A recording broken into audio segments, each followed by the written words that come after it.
문재인이 완성을 하게 돼 있었는데, 그래서 문재인이가 이게 완성 못 해가지고 북한한테 욕 바가지를 넣는 거야. 막 삶은 소대가리 뭐 오지랖을 떤다. 너 이 자식아 뭐타로 뭐 트럼프를 만나고 돌아다니고 개 발광을 떨어.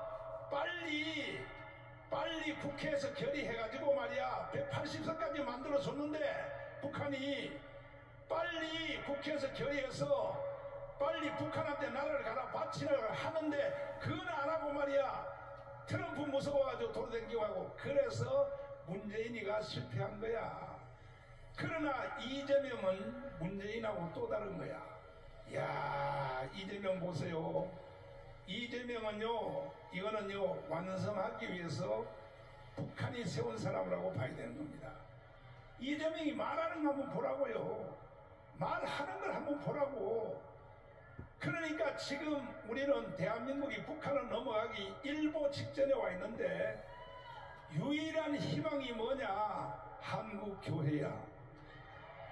한국교회가 동시에 일어서면 6.25 같은 것을 경험 안 하고 우리가 자유통일을 할 수 있고, 교회가 계속 잠들어 있고 멍청하면 할 수 없어요. 결국 넘어갈 수 없어. 북한으로. 물어볼게요. 북한으로 나라를 넘겨주실래요? 오늘 여러분 이 자리에 내가 왜 소집했냐? 나라를 북한으로 안 넘겨주려고 여러분을 이 추운 날씨에 소집한 거야. 이해가 됐어요? 여러분들이야 뭐 얼마 있으면 다 죽을 사람들이니까 북한으로 나라 넘어가도 괜찮지. 그러나 눈에 넣어도 안 아픈 우리 손주 요셉이를 북한한테 넘겨줄 수 있어요? 우리 손주 요셉이 알아 몰라? 아이 손주가 뭐 요셉이밖에 없겠어. 여러분도 다 손주 있잖아. 자식들 있잖아요. 걔들은요 지금 뭐가 뭔지 몰라요. 오줌인지 똥인지 몰라요. 여러분의 손주 손녀 중고등학생들이요 뭐가 뭔지 모른다고. 이게 세상이 어떻게 돌아가는지를 모르는 거야. 머지않아 북한으로 넘어간다고. 북한으로 넘어가. 그래서 오늘 이 자리에 모이신 여러분, 자유마을 대표 여러분들이 반드시 우리는 시대적 사명을 감당해야 돼요. 다시 한번 에스더 같은 각오를. 죽으면 뭐하리라. 인생이 오래 산다고 중요한 게 아니야. 어떻게 사느냐가 더 중요해.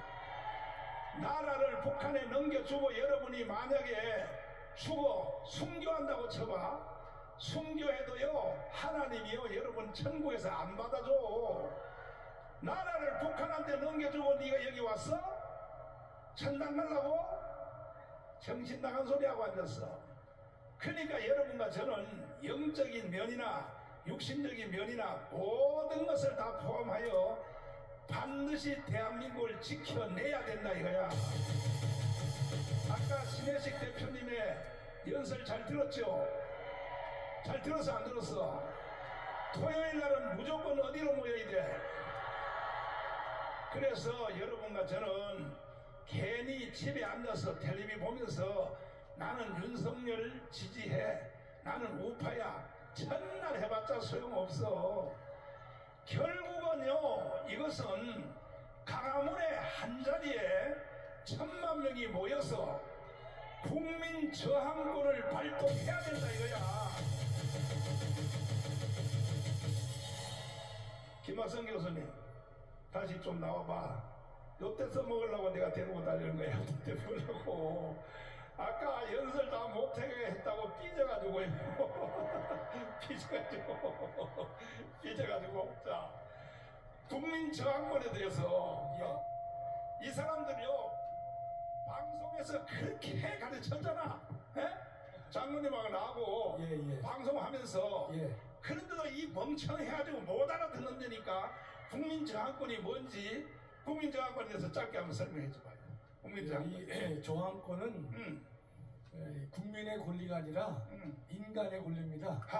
그래서 우리가 한 국가를 전제로 하는 것이 아니죠. 하늘이 준 기본권이라는 것인데 결론은 이겁니다. 국가 불법에 대해서는 누구든지 저항할 수 있고 언제든지 저항할 수 있고 어디서든지 저항할 수 있는 것이 저항권의 본질인 것입니다. 그래서 우리 헌법은 간접적으로만 언급되어 있지만 독일은 명문의 규정이 있고요. 저항권은 인간의 권리이기 때문에 헌법의 규정이 있어야만 하는 것도 아니고 없어서 못하는 것도 아닌 것이 국민의 저항권이 되는 것입니다. 국민 저항권이 실제로 집행된 적이 있었죠. 여러 번 있었습니다. 여러 번? 예. 그러니까 언제 있었어요? 그 4.19 같은 4.19. 경우가 대표적 케이스가 되겠죠. 4.19? 네네. 4.19는 이제 3.15 부정선거 때문에 학생들이 일어나서 주동이 됐었죠. 일어났죠. 예. 그래서 그 국민 저항권을 행사했단 말이야. 예. 학생들에 의하여. 네네. 그러니까 바로 그냥 세상이 뒤집어지는데 정치 구조가 다 바뀌었죠. 예. 어떻게 바뀌었어요? 그러니까 이 대통령제에서 네. 의원 내각제로 바뀌고 그리고요. 국회도 단원제에서 양원제로 바뀌고 그렇죠. 하여튼 헌정 질서가 근본적으로 바뀌었죠.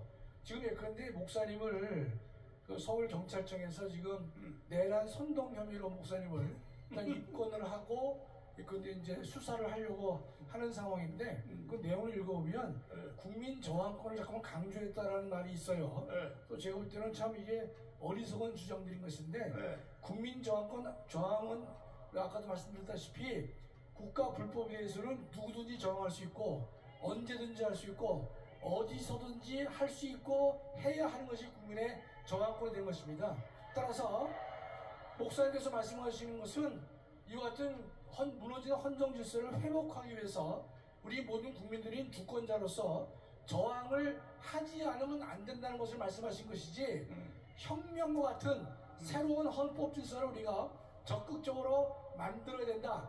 지금의 체제를 무너뜨리고 새로운 이 정치 이념 체제인 혁명을 하자는 것이 결코 아니기 때문에 저항권을 얘기를 했다고 그래가지고 목사님을 예컨대 내란에 선동, 선전 이런 말로 입건을 하고 목사님을 예컨대 위협하고 있지만 전혀 가당치 않은 얘기가 되는 것입니다. 자, 그래서 결국은 학생들이 3.15 부정선거 때문에 들고 일어나서 결국은 정치 체제도 바뀌었고 그러니까 저항이 발전해서 예. 혁명까지 완성을 한 겁니다, 목사님. 그리고 이제 장면 정부가 또 들어섰죠. 그렇습니다. 예. 들어섰는데 장면 정부가 이게 또 개판이거든. 그러니까 이제 우리가 모든 분들이 말하지만 대한민국의 어떤 나라든지 만불 정도의 국민소득이 안 되는 나라에서는 민주주의를 꽃피울 수 없다고 그랬거든요. 맞아. 그 당시에는 우리가 매우 어려웠기 때문에 민주주의를 꽃피울 수 없었기 때문에 맞아. 그 당시는요 장면 정부에서는 기생들도 나와서 데모를 했고 현역 군인도 나와서 데모할 정도로 나라의 질서가 너무나 어지러웠던 것입니다. 그렇기 때문에 이 박정희 소장께서는 정말 구국의 신념으로 대한민국을 바로 세우지 않으면 안 될 것이다. 그래서 목숨건 싸움을 하신 것이고 결국 대한민국의 산업화에 미끄러낼 수 있는 5.16 혁명을 완성시키셔서 오늘의 큰 발전에 뒷받침이 돼 주신 것이죠. 예. 그러니까 대한민국은 국민 저항권으로 세워진 나라가 대한민국입니다. 이승만 때 그랬고 이걸 다른 말로 바꾸면 혁명이야, 혁명. 4.19 때 그랬고 5.16도 그렇고 그러니까 지금 이제 나라가 풍전등화가 됐다고요. 등화가 됐을 때 헌법학자님, 내가 한 가지 시험을 해보려고. 헌법 1조 1항이 뭔지 알아요? 제가 바로 떠오르지는 않지만 대한민국은 민주공화국이다라고 될 것 같아요. 혹시 2항 알아요? 2항? 대한민국의 주권은 국민에게 있고 모든 권력은 국민으로부터 나온다. 자, 보세요. 대한민국의 주권은 어디에 있고? 국민에게 있고가 아니고 여러분들 각자 나한테 있다 그래야 돼. 대한민국의 주권은 누구한테 있어? 누구한테? 그리고 모든 권력은 어디로부터 나온다? 국민이야, 나라 그래야지. 대한민국의 모든 권력은 어디서 나와? 그런데 주인 노릇을 못하면요 머슴이 주인의 수염을 잡아 뜯어버려. 그러니까 지금 대한민국 국민들이요 멍청해가지고 지가 주인인지를 모르고 세상에 이재명한테 질질 끌려다니거든요. 맞습니다. 예. 이재명한테 네. 주인이 자기인지 모르고 말이야. 달려가는 인간도 있지만은 네. 적극적으로 아부하면서 하하. 이재명에게 그 부역하는 인간들이 더 미운 거죠, 목사님. 그러니까요, 이 나라는 누가 망치냐? 결국 국민들이 망치는 거야. 절대 여러분들은 사기당하면 안 돼. 정치, 야당도 그렇고 여당도 그렇고 정치가들한테 절대 사기당하면 안 돼. 여러분이 바로 주인이란 말이야, 주인. 그래서 건국 후에 가장 위기를 맞이한 현재 대한민국을 건져낼 사람은 정마훈 목사도 아니고 결국 여러분들이에요, 여러분들. 아멘. 주인들이란 말이에요, 주인들. 이해가 돼요? 이해가 돼요? 목사님 저 조항에서 네. 하나 좀 설명을 드리고 싶은 것은 분명히 모든 권력은 국민으로부터 나온다 그랬지 않습니까? 그렇지. 대통령의 권력도 국민에서 나오는 것이고 입법권도 그렇지. 국민으로부터 나오는 것이죠. 그렇지. 그러면 여러분 비교해 보세요. 국민으로부터 나오는 그 정당성의 근거가 대통령은 1600만의 지지를 받아서 되신 분이에요. 그렇죠? 그래서 국가 원수란 말이죠. 입법부의 국회의원이 국민에 의해서 입법권이 부여된다 하더라도 그 300명이 지지를 받은 것에 불과해요, 목사님. 대통령의 300분의 1도 안 되는 것입니다. 그렇지. 1인당은. 그런데 이 대법원이나 헌법재판소는요, 직접 헌법에 의해서 권력이 국민으로부터 나오는 것이 아니라 국민에 의해서 만들어진 헌법으로부터 나오고 있거든요. 결국 제가 무슨 말씀 드리고 싶은가면 지금의 헌법재판소는요, 민주적 정당성이 매우 부족한 헌법기관입니다. 왜냐하면 국민에 의해서 직접 권한을 위임받은 것이 아니거든요. 그렇다면 헌재의 9명의 재판관은 자신들의 위치를 분명히 깨달아서 대한민국의 전체 국민에 의해서 민주적 정상성을 부여받은 국가 원수인 대통령을 지금과 같이 취급해서는 결코 안 된다 이 뜻입니다. 자, 헌법학자들 포럼 2번 했죠. 예. 그리고 대한민국의 헌법학자들이 이 개새끼들이 광화문에 왜 안 나오는 거야, 이 개자식들이 헌법학자. 쓰레기 같은 놈들이 많죠, 목소리에. 아니, 내가 쓰레기라고 소리 안 했어. 나 김학성 교수님이 쓰레기라고 그랬지. 나한테 욕하면 안 돼요. 우선 뭐가 있냐면요. 네. 그 목사님께서 도와주셔가지고 저희가 첫 번째 한 제목은 비상계엄은 내란인가. 내란이 아니라고 다 발표를 하더라고요. 그렇지. 두 번째는 헌법재판, 국민저항권 가져오라. 의미심장한 말 아닙니까? 헌법재판의 결과에 따라서는 대한민국이 저항할 수밖에 없는 것이다. 국가 불법이기 때문에. 또 하나는 헌법학자들을 제가 쓰레기로 불문하면 최근에 비상계엄이 선포된 다음에 임시로 만들어진 헌법학자 회의라는 단체가 있더라고요. 아하. 헌법학자 회의. 세 놈이 예컨대 교수들이 나서서 공동대표를 맡고 있는데 거기에 헌법학자 100명이 있다 그래요. 아하. 그건 왜 거짓말이냐? 아. 대한민국의 헌법교수가 그렇게 많지 않아요. 아. 따져보세요. 지금 법학 전문대학이 전국에 25개거든요. 아하. 근데 한 대학에 3명 또는 4명, 보통 3명을 넘지 못합니다. 아하. 그럼 몇 명의 헌법교수가? 75명에 75명. 아하. 제가 75명 중에 하나란 말이에요. 여러분 무시하지 마라.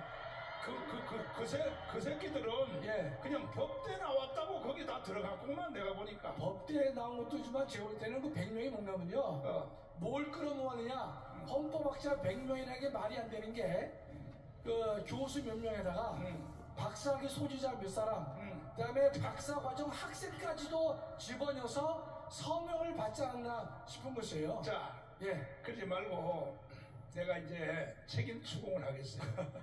판검사들 이 개새끼들이 왜 그런 거야, 도대체가? 누구 책임이요?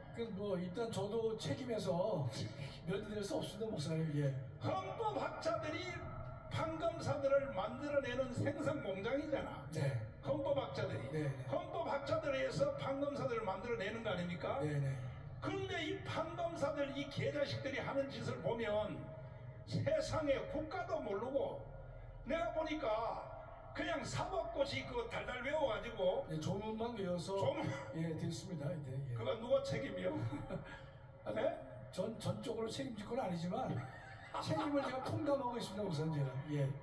그러니까 이 사회과학을 좀 가르쳐야 돼. 사회과학을 다시 로스쿨 원장으로 다시 돌아가요. 다시 돌아가서 이런 지금의 네. 세태는 저도 책임을 통감하고 있지만 가장 중요한 것은요 네. 교회에 있어요, 목사님.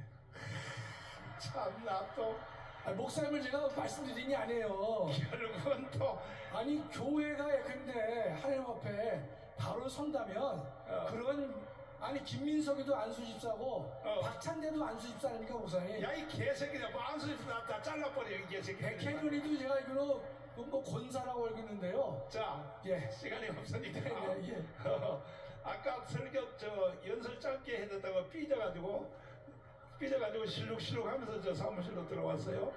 그래서 사실은 아까 강의한 거 보다가 지금 나하고 토크하는 게요 1000배 만배 효과가 있는 거야. 자, 헌법 전문 알아요? 헌법 전문 한번 띄워봐요. 그렇지, 헌법 전문. 전문은 다 못 외우고요.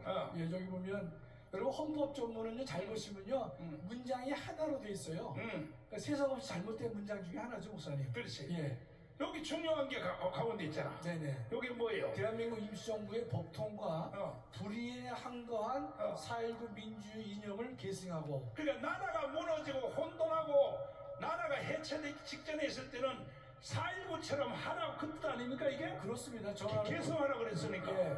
불의에 항거한 4.19만 불의에 항거한 4.19를 생각하는 것이 아니라 지금도 잘못됐다면 그 당시에 잘못된 국가 권력에 대해서 저항하듯이 지금도 불의를 봤을 때는 주권자인 국민들은 불의에 눈 감지 말고 과감하게 일어나서 저항하라. 그 말이 저기에 포함된 것이죠, 목사님. 그러면 4.19 때 하고 그 다음에 5.16 때 하고 그 다음에 또 이승만이 대통령 나라를 세울 때 하고 네. 그때 하고 오늘의 사태하고 상태가 저는 뭐 제가 정확히 말씀 못드리지만 적어도 이승만 대통령이 나라를 세우실 때만큼의 혼란은 아니라고 보는데 그러나 4.19나 5.16보다 더 개판인 게 지금의 상황 아닙니까? 공수처, 검찰, 법원, 헌법재판소 할 것 없이 적어도 법과 양심을 지켜야 될 그런 사람들이 정말 양심에 화인 맞은 사람같이 이 불의와 합작하고 또 불법을 노골적으로 하고 있는 것인데 정말로 4.19 때보다는 훨씬 더 지금이 타락한 거라고 저는 확신하고 있습니다. 그런데 이승만 대통령이 국가를 세우러 1945년에 들어왔을 때는 국민들이요 글을 못 읽는 사람들이 85%야. 한글을 못 읽어서 한글을 그렇게 무식한 사람들을 데리고도 한글을 못 읽었다니까. 그래서 초등학교 선생님들한테 뭐라고 명령했냐? 너희들은 군대 안 보내줄 테니까 시켜줬죠. 예. 낮에는 학생들을 가르치고 저녁에는 호야불 켜놓고 동네 가다가서 네. 야학을 가르치라. 야학을 하라고 그랬죠. 예. 이래가지고 한글을 가르치라고 교사들한테 그 대신에 군대는 안 보내준다. 그렇습니다. 예. 이렇게 하여 이 이승만이가 나라를 세운 거야. 근데 오늘날 지금 이 시대는요 대학 안 나온 사람이 어디 있냐고. 대학 안 나온 사람이. 자 일단 봐요. 나는 중학교는 졸업했다. 손들어봐. 중학교. 아니 중학교 이상 졸업했다. 손들어봐. 그럼 다 들어야지. 중학교 다 들어야지. 손 내려. 고등학교 졸업했다. 손들어봐.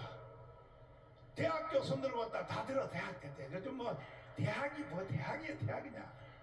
그런데 보세요. 이렇게 공부를 많이 하고 그리고 중고등학교 다 나오고 대학 다 나오고 이런 인간들을 데리고도 나라가 무너졌다 이 말이야. 도대체가 이 말이야.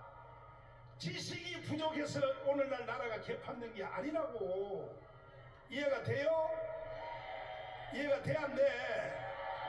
그래서 이제 마지막으로 4.19 정신을 계승하고 그러니까 나라가 혼돈하고 국가가 해체되기 직전에 왔을 때는 4.19 같이 하란 뜻 아닙니까? 맞습니다. 네. 그렇죠. 네네. 그래서 여러분들은 4.19 같이, 근데 혁명 그러면 4.19 혁명 그러면 사람들이 혁명 그러면 다 나쁜 줄 알아요. 그래서 혁명이라는 말을 쓰지 않고 우리는 혁명과 비슷한 저항. 국민 저항권으로, 그렇습니다. 국민 저항권으로 맨날 나한테 잔소리해요. 이 장로님이 절대로 혁명이란 말 하지 마세요. 그러면 깜빵 갑니다. 깜빵 갑니다. 그래서 국민 저항으로 해야 됩니다. 국민 저항으로. 그 나는 계속 국민 저항만 했는데도 서울경찰청에서 나를 뭐 했다는 뭐. 내란 선동 혐의로 입건을 했습니다.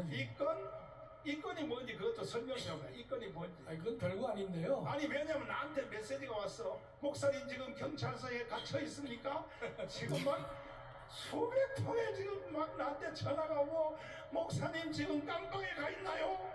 막 이렇게 막 메시지가 오는 거야. 김민석이가 떠드니까 수많은 시민단체들이 목사님을 고발했지 않습니까? 그럼 고발 사건을 경찰이 정식 접수했다, 입건했다는 말을 이렇게 쓰는 것이죠, 목사님. 근데 지금 제가 볼 때는 경찰 태도는 지금 우리 윤 대통령이 지금 근데 구치소에 계시니까 그 다음 타켓은 우리가 전광훈 목사님밖에 안 계시잖아요. 전광훈 목사님이 주도를 하셔서 광화문 애국 세력들이 일어났기 때문에 윤 대통령도 자신감을 얻은 것이고, 또 그 윤 대통령이 자신감을 보이시니까 또 광화문 애국 세력이 더 커지게 되는 것이고, 지금의 지지율 51%를 만드는데 가장 결정적인 역할을 한 것이 우리가 광화문 총사령관이신 목사님이시잖아요. 그러니까 제가 볼 때는 김민석이나 민주당도 보는 눈은 있어요. 보는 눈이 있다니까. 다음에 잡아들일 사람이 누구냐? 전광훈 목사님이라는 사실은 그들도 알고 있어요. 그래서 어거지로 이제 하게 되는데, 제가 대통령도 어거지로 예컨대 지금 뭐 구금시키는 판에 저 그래서 우리 목사님께서 우리 의로운 뜻은 저희 다 알고 있지만, 그러나 광화문에서는 대장이 없어지면 우리 광화문 운동이 바로 그날로 개점 휴업되는 것이에요. 그래서 절대로 목사님이 어려움 당하지 않도록 우리 기도로 응원될 것이고, 또 우리가 목숨 걸고 목사님의 안전을 지켜야 될 것이다, 이렇게 믿습니다. 근데 이 김민석이 개자식이 교회 안수 집사라네. 아니 안수 집사 이놈이 뭐라고 말했냐? 우리가 워싱턴에 있을 때 뭐라고 말했냐면, 인터폴에다가, 인터폴이 뭡니까 그게? 국제경찰인데요. 국제경찰? 인터폴에다가 연락해서 전광훈을 체포하겠다. 체포시키겠다 그랬죠. 체포시키겠다고? 예. 아이 이 집사 새끼가 말이야, 안수 집사가 목사한테 말이야, 나를 체포시키겠다. 야 이 김민석, 야 이 개자식아, 어디 목사한테 이 자식아 그따위로 해, 이 자식아. 에?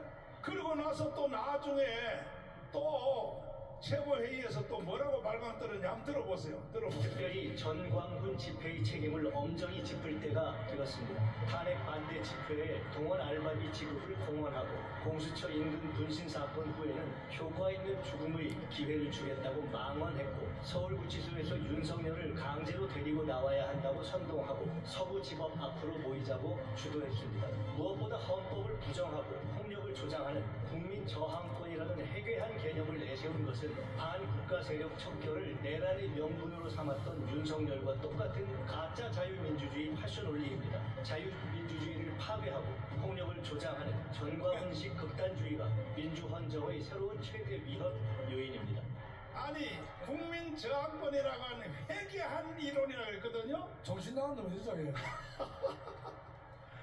아니 야 김민석, 야 어디 집사가 목사한테 덤비고 까불어 이 자식아. 모든 사람들이 다 알고 있는 저항을요. 이제 저희 인간은 저항을 모릅니까, 목사님? 모든 국민이 다 알고 있는데. 아니 꼭 이재명이가 시킨다면 나는 교회 안수집사에서 못하겠습니다. 다른 사람을 시키세요. 그래야지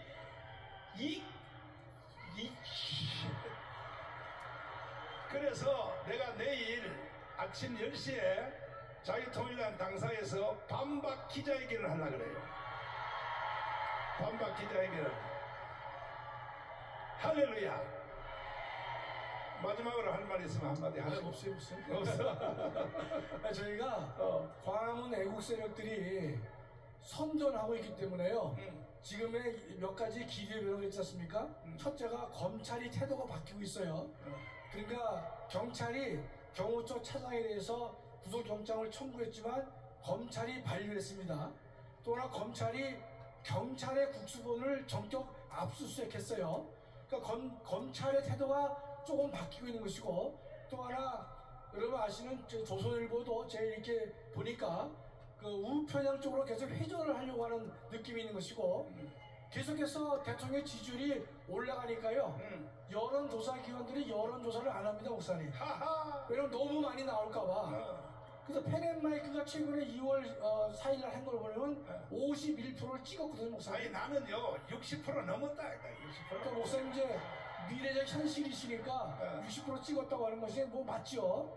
그렇기 때문에 그 광화문 애국 세력들이 목숨 걸고 나와서 의로운 분노를 표출해주고 계시기 때문에 전 국민이 예컨대 용기를 갖게 된 것이고, 지금의 어제의 그 마흔역 사건도요, 우파 재판관들이요 힘을 낸 겁니다. 거기서 내부에서 싸운 거예요. 와. 왜냐면 광화문에서 이렇게 대통령을 지지를 많이 하는구나. 그렇지. 아시다시피 최근에 18번 여론조사에서 국민의힘이 민주당을 5차 범위 밖으로 이겼어요. 아하. 국민의힘이 한 게 있습니까? 없어. 한 게 있습니까? 없어. 없는데도 5차 범위 밖으로 18번 조사해서 13번을 국민의힘이 이기는 성과를 거두게 됐는데, 다 뭡니까? 광화문 애국생들이 모여서 의로운 분노를 표출하고 있고, 대한민국과 교회를 위해서 목숨 건 헌신을 다짐하고 있기 때문에 이와 같은 결론이 나지 않았는가 생각을 하게 되는 것입니다. 자, 잠깐만 서 있어요. 또. 예. 황준수 장관님 나오세요. 옆에 또 둘이 보증은 두 사람이 서야 되거든. 요 앞으로 나와줘도 성경에도 보면요 두 사람이 증참하라 그랬거든. 두 사람이 증언하라고. 요로 앞으로 여기 서 있어요. 저는 기도를 많이 하는 목사입니다. 왜 반응이 시원찮노 이것도. 나보다 기도 더 많이 하는 놈이 있으면 나와보라 그래. 제발 나한테 이런 문자 메시지 넣지 마요. 내가 기도한테 성령이 정가은 목사한테 전달하라 그랬습니다. 정가은 목사님 이렇게 하세요, 이렇게 하세요. 나를 어떻게 보고 그런 메시지를 넣냐고. 내가 니들만큼 기도 안 할 줄 알아. 그리고 나는 기도를 많이 하니까 성령의 사람이요. 나는 이 시대의 선지자 중의 선지자야. 내가 이 선지자라고 처음 말했더니 김문수 지사님이 나한테 와서 막 따지더라고. 아니 목사님 왜 선지자입니까? 선지자는 구약시대에 있었는데 막 이러는 거야. 이것 보세요. 신약에도 선지자가 다 있어요. 고린도전서 13장에 보면 하나님이 교회 중에 몇을 세웠으니 첫째는 선지자요, 교사요, 또 다 이게 질서가 나와 있단 말이요. 신약에도 선지자가 있는 거야.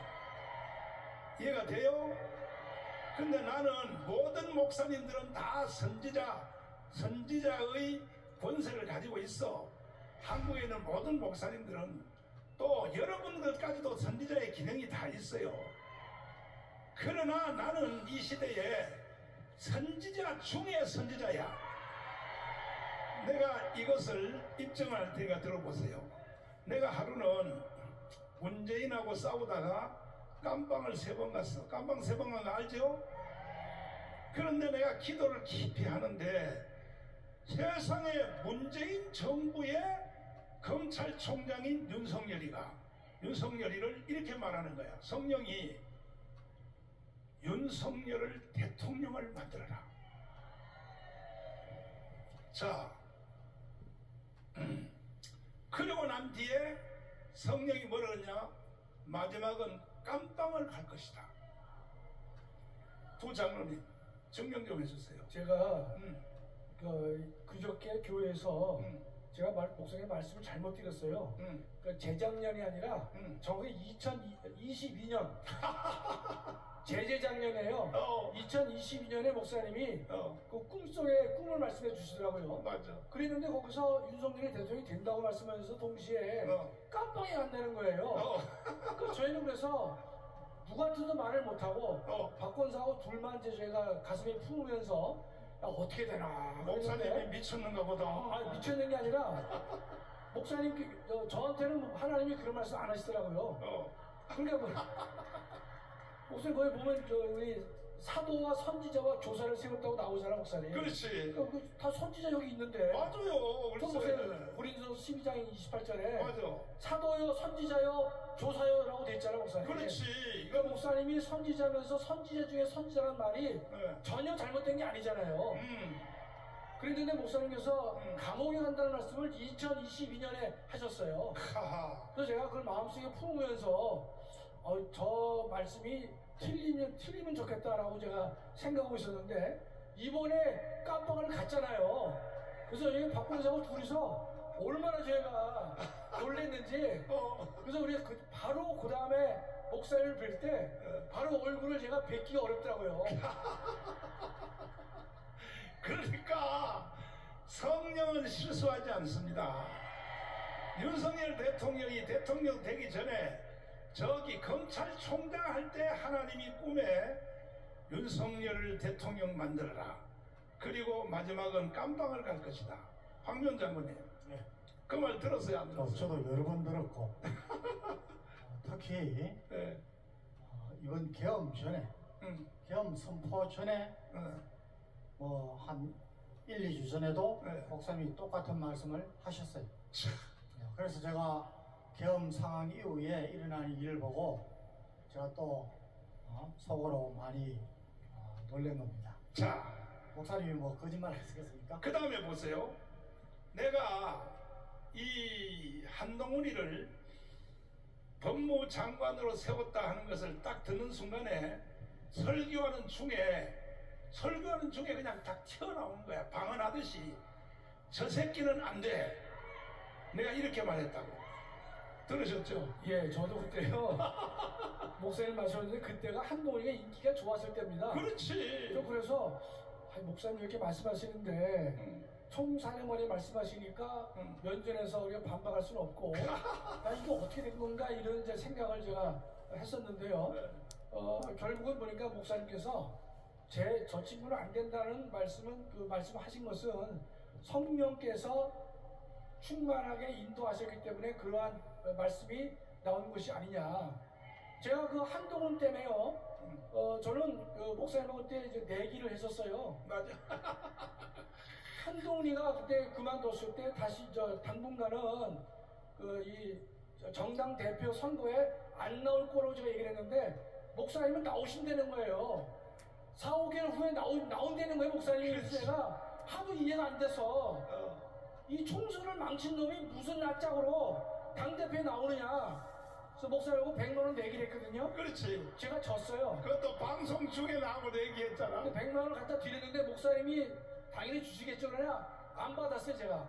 왜냐면 한동훈 때문에 제가 정말로 속상한 100만 원의 문제가 아니라 세상에 그런 놈이 어딨냐고. 총선을 망친 주역이 어떻게 5개월도 안 돼서 정당 대표를 나오냐 이거예요. 참 있을 수 없는 일이 있을 수 없는 일이에요. 목사님. 인간도 아니야. 인간도 아니야. 그때 목사님이 처음에 아니라고 말씀하실 때는요. 99%가 아니 100%가 말을 안 해도 속으로는 그거 아닌데 이상하다 다 그렇게 생각을 했었어요 목사님. 네. 특별히 대구에 있는 목사들 있잖아요. 예. 얼마나 나한테 항의 전화 오는지. 그러면 한동훈 외에 대안이 있냐고 막 떠든 거야. 그래서 몰라. 나는 성령이 한동훈은 안 된다 그랬어. 그런데 결국은 한동훈이가 망쳐서 안 망쳤어. 지금 당대표에서 잘렸지요. 지금도 정신 못 차리고요. 여의도에 4월에 대통령 선거를 위해서 사무실 차렸대. 저게 본정신이요? 우리 황 장군님. 지금 뭐 우리 김학성 장관가 말씀하시는 것 중에도 항상 제가 있었고 그 이전에도 이후에도 목사님 한동훈에 대해서 말씀 많이 했습니다. 그래서 저는 군의 선후배 네. 또 목사님들, 장로들한테 그때마다 저도 엄청난 전화와 카톡을 받아가지고 제발 한동훈 공격하지 마라 이런 걸 무척 받았습니다. 그러니까 구약이나 신약이나 선지자들이 하는 말이 일반 성도들이나 백성들은 처음에 들으면 이해를 못해요. 만약에 다 이해되는 말을 하면 선지자도 별볼로 없는 인간이지. 들을 때 이해가 안 될 때 이해가 안 되는 말을 순종을 하는 사람이 복을 받는 거예요. 이해가 되십니까? 앞으로도 똑같아. 내가 한나라 가기 전까지는요, 내가 말하는 대로 세상이 끌려가게 돼 있어요. 하나님은요, 구약이나 신약이냐 대표자를 여러 명 안 세워요. 사도행전도 보세요. 1장부터 10장까지는 베드로야, 베드로. 베드로를 딱 세우는 거야. 11장부터는 전부 다 이 촛대가 바울로 넘어가는 거예요. 바울로. 이해가 되십니까? 그러니까 내가 살아있을 동안에는 여러분 나한테 까불지 마라. 아멘. 그러면 나의 목표는 뭐냐? 자유통일이야. 자유통일. 반드시 우리는 자유통일을 해내야 됩니다. 동의하시면 두 손 들고 만세. 그러면 이제 저 교수님은 저기 혹시나 또 써먹을 때 있을지 모르니까 거기 가서 앉아있고, 황장로님 별 3개지요. 부끄럽습니다. 근데 박정희는 별 2개 가지고도 5.16 혁명했잖아. 네. 근데 장로님은 별 3개 가지고 뭐 하시는 거예요 도대체? 죄송합니다. 아니 지금 제안문내 회원들이 1200만이잖아요. 1200만이 광화문에 다 나오기만 하면 장로님 군대 생활 몇 년 하셨어요? 40년. 40년. 참. 제가 그 말씀을 좀 드리겠습니다. 그래요? 그러니까 사실은요, 광화문에 제일 먼저 나와야 될 사람이 뭐냐? 군대 생활 36개월, 지금은 18개월이지만 왜 군대 생활을 왜 하냐고, 나라를 북한에 넘겨주려고 하냐고. 결국은 마지막 결론은 나라가 북한으로 넘어가게 생겼는데, 그러면 군대 갔다 온 놈들은 다 강원에 나와야 돼, 안 나와야 돼요? 말씀해 주세요. 말씀해 주세요. 정신 나갔어. 나갔어. 제가 오늘 작정하고 좀 두 가지를 좀 말씀드리겠습니다. 오늘 이 모임은 이 모임의 대상자는 우리 목사님 명을 받아서 지금 거의 30년간 대국본으로 헌신하고 충성하신 분들, 즉 총괄, 그 다음에 253명의 실행위원장, 그 다음에 3,506명, 3,518명이라고 합니다. 자유마을 대표들만을 위한, 어떻게 보면은 앞으로 3월 1일 가장 결정적인 전투를 앞두고 그걸 하기 위한 작전명령회의입니다. 자, 지금 제가 말씀드리겠습니다. 방금 제가 말씀드린 이 지위에 해당하지 않으신 분은 지금 나가주시기 바랍니다. 여러분들 작전명령을, 그 작전을 시행하는 부대 외에 다른 사람이 알면 되겠습니까? 안 됩니다. 여러분 언짢게 생각하시지 마시고 이렇게 생각하십시오. 저는 평생을 기도할 때마다 묵상하고 제가 항상 묵상하는 구절이 몇 개 있습니다. 첫째가 뭐냐면 요한복음 15장 16절입니다. 너희가 나를 택한 것이 아니요 내가 너희를 택하여 세웠나니 이는 너희로 가서 열매를 맺게 하고 또 너희 열매가 항상 있게 해서 내 이름으로 무엇을 구하든지 다 이루게 함이라. 이게 굉장히 중요한 말씀입니다. 여러분, 내가 하나님을 선택한 게 아닙니다.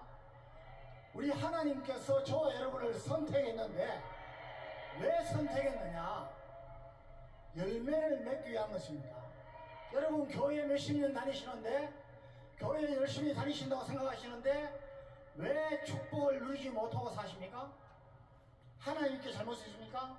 아니라고 봅니다. 저는 내한테 대한 잘못이 있습니다.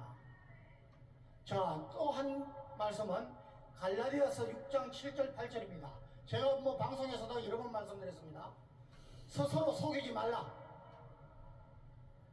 하나님은 업신여김을 받지 아니하시나니 사람이 무엇으로 심든지 그대로 거두리라.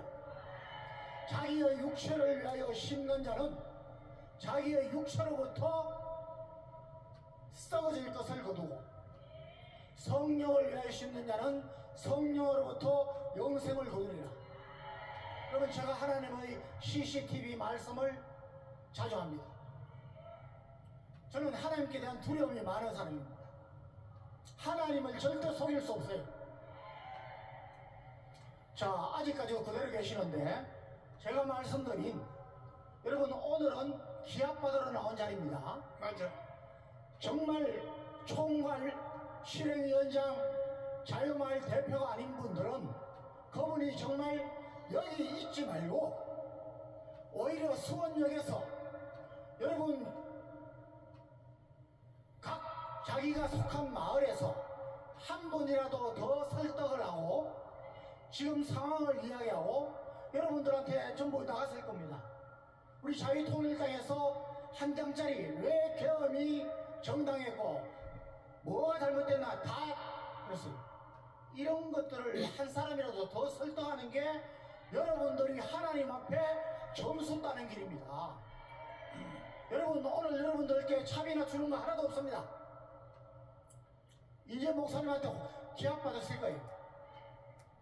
자, 우리 자유마을 대표님들, 실행위원장님들, 또 총괄 목사님들, 제가 분명히 말씀드립니다. 저는 처음에 와서 우리 조직, 대국본 조직을 보고 굉장히 놀랐어요.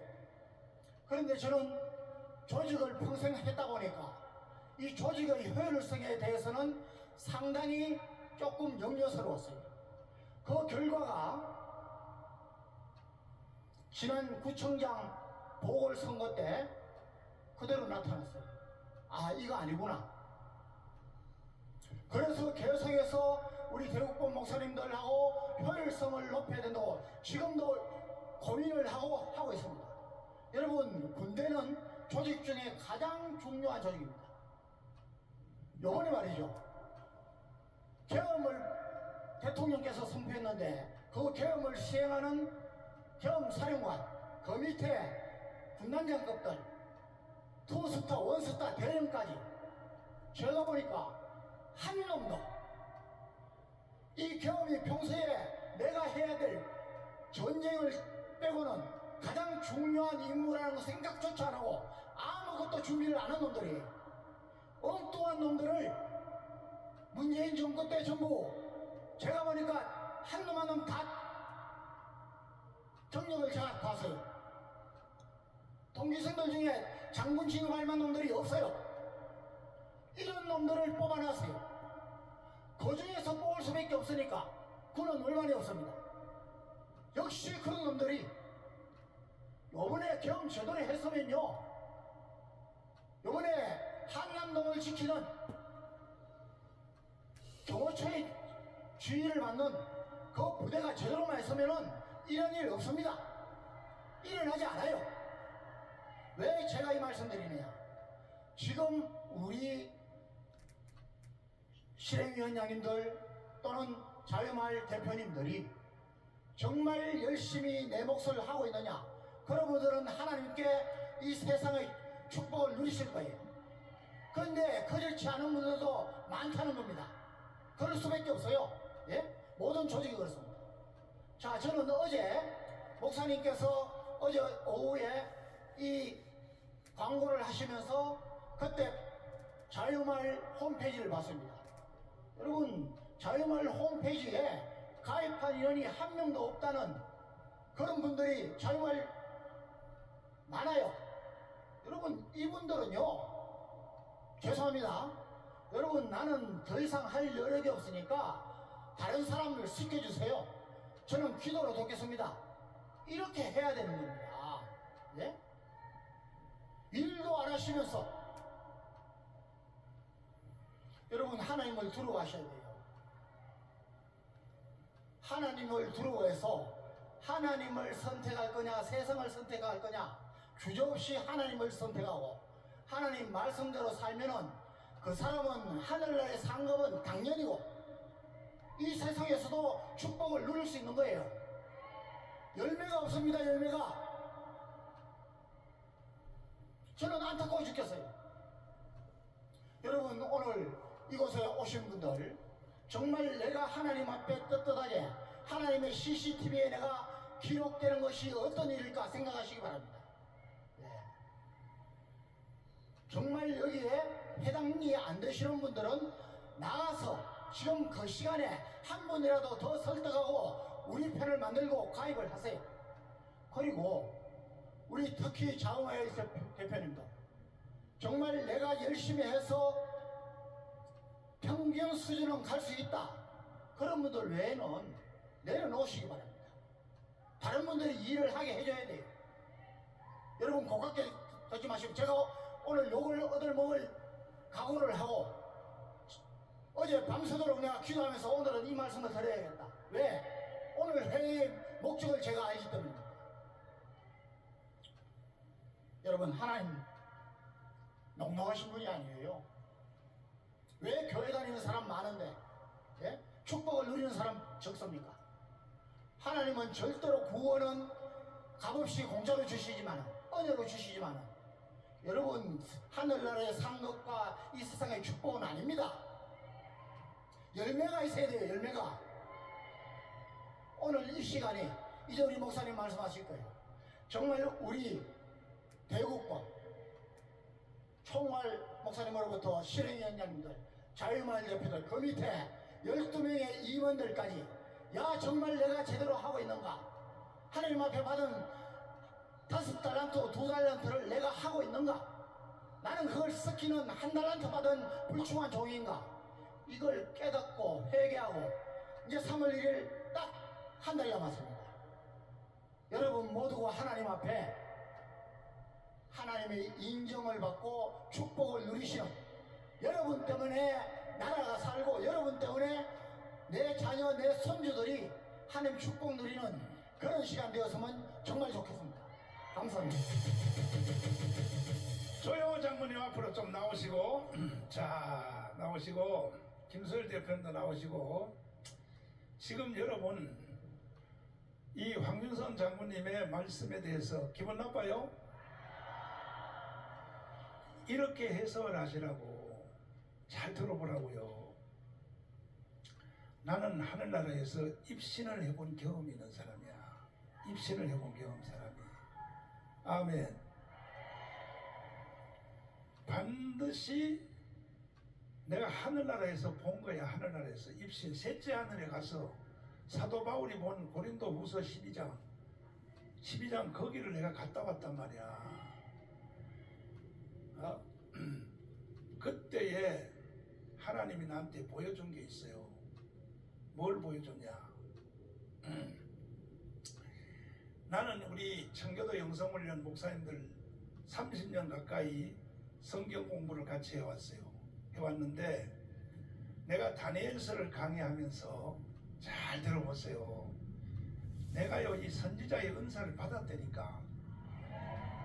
이 다니엘서를 강의하면서 이 다니엘서가 다 2장은 동상으로 돼 있고 7장은 짐승으로 돼 있어요.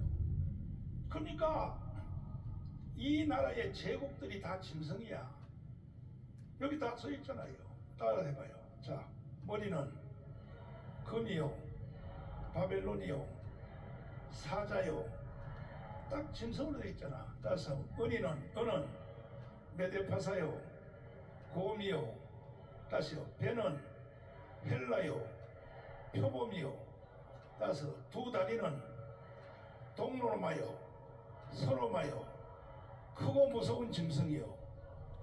그래서 내가 이걸 성경을 목사님들한테 30년 가르쳤단 말이야. 다니엘서뿐이 아니라 창세기부터 요한계시록까지를. 그래서 나는 다니엘서를 가르칠 때 옛날에 제국들만 짐승으로 되어 있는다 이렇게 알았는데 내가 하늘나라 가보니까 지금 현재 이 지구촌에 있는 약 230개 나라, 유엔에 등록된 나라 빼고 또 자기가 스스로 나라라고 하는 남태평양에 있는 뭐 인구가 몇만 명밖에 안 되는 나라까지도 전부 다 짐승으로 되어 있는 거야. 다 짐승으로. 전부 다 짐승으로 되어 있는 거야. 내가 입심내선 한나라를 가보니까 다 짐승으로 되어 있는 거야. 그래서 내가 내가 다니엘서를 강의를 잘못했구나. 난 다니엘서에만 나라들이 짐승으로 된 줄 알았는데 한나라 가봤더니 땅에 있는 나라들이 다 짐승으로 돼 있어. 미국은 뭐냐? 병든 양으로 돼 있어. 병든 양. 미국은 이미 병들었어요. 중국은 거대한 용으로 돼 있는데 이 용이 입을 벌리고 혓바닥을 내미니까 세계를 삼키듯 하더라고. 자 보세요. 그 다음에 이 김정은 있죠. 김정은이가 나타났어요. 김정은이가 오랑우탄 같이 생겼는데, 오랑우탄 알아요? 원숭이 사촌. 오랑우탄 같이 생겼는데 이게 두 앞발을 들고 표현을 하는데 우악 하니까 세상에 대한민국 안에 있는 똑같이 생긴 주먹만한 생긴 쥐새끼 같은, 요게 누구냐? 이동호야. 이동호. 한국에 있는 주사파들이 그대로 따라서 하는 거야. 깨 따라서 하는 거야. 이동호가. 이걸 하나님이 천국에서 나한테 보여준 거야.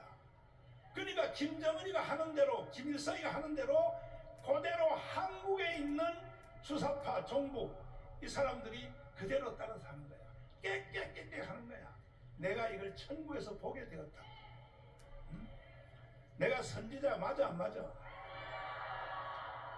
나는 배운 선지자가 아니요, 하나님께로부터 받은 선지자예요. 깨 하는 거야. 그런데 이제 박수를 크게 칠 준비해봐요. 지구촌의 230개 나라 중에 대한민국만 빛으로 된 나라야. 빛으로 된 나라. 아멘. 그런데 이 빛이 북한으로 올라가더라고. 이건 반드시 자유통일 된다는 거야. 빛이 북한으로 올라가니까 이 빛이 가는 데는 김정은이고 뭐고 오랑우탄이고 뭐고 짐승들이 다 죽어. 이 빛이 압록강을 건너서 동북 삼성을 지나니까 그 모든 저 중국의 공산당 짐승들이 다 죽는 거야.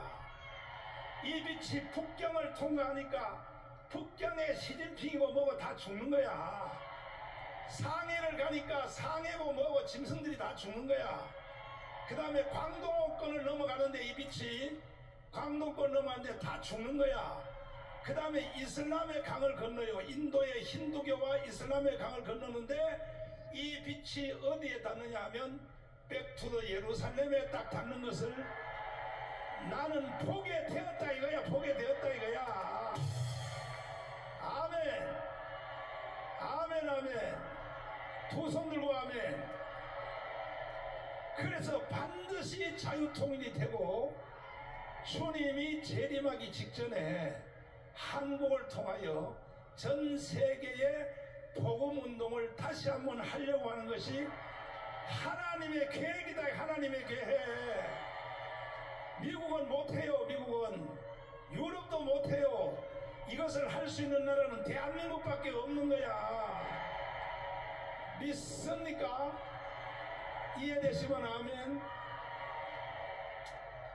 나는 이것을 하늘에서 봤기 때문에 반드시 이 대한민국은 예수 그리스도의 초림은 이스라엘 아브라함의 후손을 통하여 예수님이 태어났고 주님의 재림 직전에 주님의 재림을 대비하기 위하여 우리 대한민국을 사용하시라고 그런다. 사용하시라고.